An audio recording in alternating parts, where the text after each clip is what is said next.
Bonjour, pour ce bricolage, il va nous falloir une brosse, un tournevis Storks, deux cure-dents, une paire de ciseaux, de la gaine thermo-rétractable et un briquet.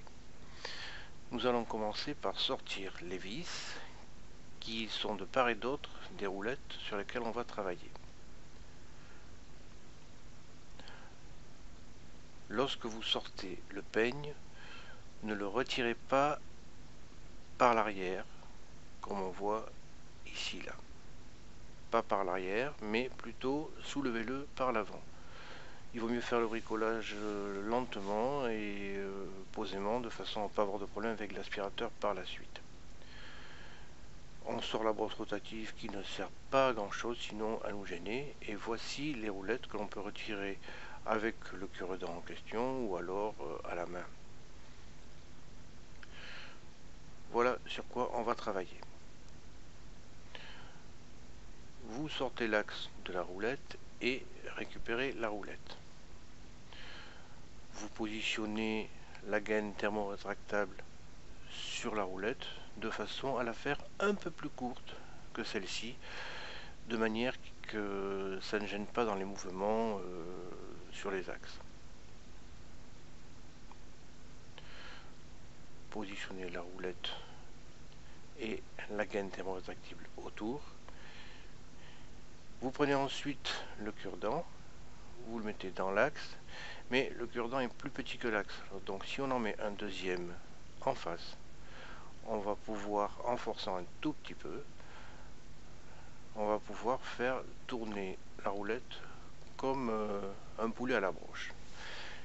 Et il faut chauffer un petit moment de façon que la gaine adhère bien à la forme de votre petite roulette. Vous vérifiez qu'il n'y a pas de relief et vous chauffez jusqu'à que ça soit complètement lisse.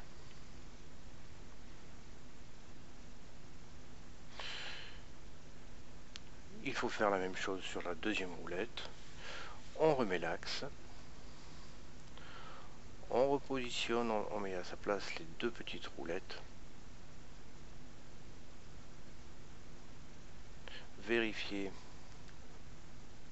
que le mouvement ne soit pas gêné.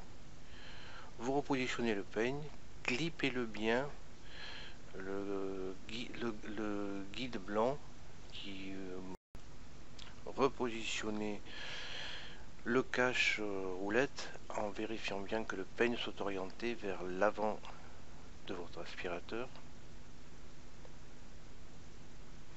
et pressez légèrement tout en vérifiant si les roulettes ne sont pas bloquées. Il ne reste plus qu'à revisser. Commencez par visser modérément. Si le peigne n'est pas bien appliqué, en le bougeant un petit peu, voilà, il se positionne complètement. Vous entendez un clic. Vos deux roulettes sont en place.